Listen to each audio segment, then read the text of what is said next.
నిన్న సిరిసిల్లలో కాంగ్రెస్ పార్టీలో గెలిచిన కొందరు కౌన్సిలర్లు వాళ్ళందరూ కలిసి బీఆర్ఎస్ పార్టీలో విలీనమయ్యారు.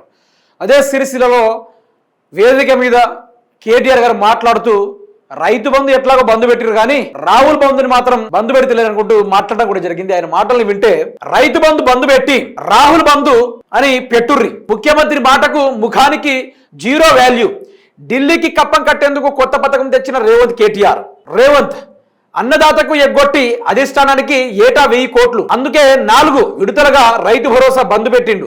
ఇచ్చిండ్రో ఇయ్యలేదో ఆ తెలుగు అన్నప్పుడు నువ్వేం సీఎం, ఇందిరమ్మ రాజ్యం అంటే పేదల ఇండ్లు కూల్చుడేనా, బఫర్లోని పేదోళ్ల ఇండ్లు ముట్టకుండా బస్తీలపై పగ, మూసీ తీరంలోని ఇండ్లకు జీరో వాల్యూ అంటావా, అసెంబ్లీలో 6 గ్యారెంటీలపై ప్రైవేట్ బిల్లు పెడతాం. సిరిసిల్లలో బీఆర్ఎస్ వర్కింగ్ ప్రెసిడెంట్ గారు నిన్న ఆయన మాట్లాడు చూస్తుంటే రేవంత్ రెడ్డి ఆ మాటలు విని ఉండుంటే మాత్రం ఇక ఒక సామెత ఉండదు కదా, ఏమంటారు కదా, నీళ్ళు లేని బయలు పోయి దూక రాదురా అన్నట్టుగా రేవంత్ రెడ్డికి ఆ యొక్క ఆలోచన వచ్చే అవకాశం ఉంటుంది.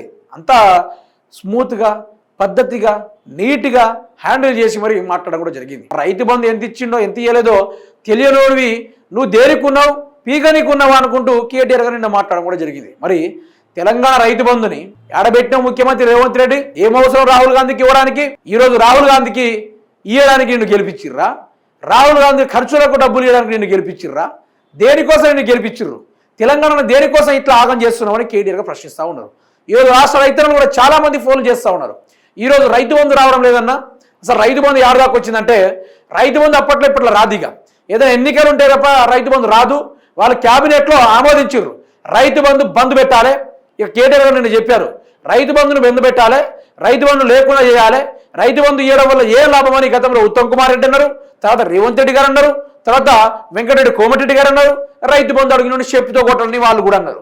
ఇన్ని రకాలుగా రైతు పైన కక్ష కట్టుకుంది కాంగ్రెస్ ప్రభుత్వం, రైతును ఆగం చేయాలని చూస్తుంది కాంగ్రెస్ ప్రభుత్వం.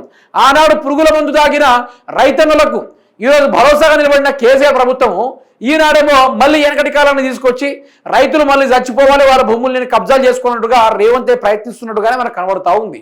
తెలంగాణ వ్యవస్థని కుప్పగూల్చడైనా రేవంత్ రెడ్డి పరిపాలన ఇదేనా? దీనికోసమే రేవంత్ రెడ్డిని గెలిపించింది. దేనికోసం గెలిపించాం? ఎటుపోతుంది వ్యవస్థ? తెలంగాణను దేనికోసం ఆగం చేద్దామని చూస్తాడు ముఖ్యమంత్రి రేవంత్ రెడ్డి. దయచేసి తెలంగాణ రాష్ట్ర ప్రజలు మేలుకోవాలి. రైతు బంధు గురించి ప్రతి ఒక్కరూ సోషల్ మీడియా వేదిక ప్రశ్నించాలి, రేవంత్ రెడ్డి పైన ఒత్తిడి ఇవ్వాలి, రైతు బంధు రిలీజ్ కావాలి, రైతుల్ని మంచిగా సస్యశ్యామలంగా చూడాలి. ఒక్క రైతు యొక్క వ్యవసాయం బాగుపడితే తెలంగాణ వ్యవస్థ మొత్తం బాగుపడినట్టే. ఎందుకంటే వ్యవసాయం మీద ఎన్నో శాఖలే ఆధారపడి ఉంటుంది, ఎన్నో వ్యవస్థలే నెలకొల్పబడి ఉంటుంది. మధ్యవర్తులు కావచ్చు, పెద్దోళ్ళు కావచ్చు, సిన్నోళ్ళు కావచ్చు, ఐటీ రంగాలు కావచ్చు, ఎవరైనా కావచ్చు, వ్యవసాయం చక్కగా బిల్డ్ అయితే తెలంగాణ యొక్క అభివృద్ధి నిండుగా కనబడుతుంది. తెలంగాణ పరికెప్ట ఇన్కమ్ అనేది ఎంత దాచినా కూడా దాగనంత గొప్ప సంపదగా ఏర్పడుతూ ఉంది. ఇది రేవంత్ రెడ్డికి అర్థం కాదు. ఎందుకంటే చదువుకోలేదు, చదువుకున్న టైంలో ఓటు కేసులో దొరికిపోయిండు. మరి మంచిగా జ్ఞానం సంపాదించుకునే టైంలో రోడ్లు పట్టుకొని తిరిగిండు అన్నట్టుగా ఆయన మాటలోనే కనబడతా ఉంది క్లారిటీగా.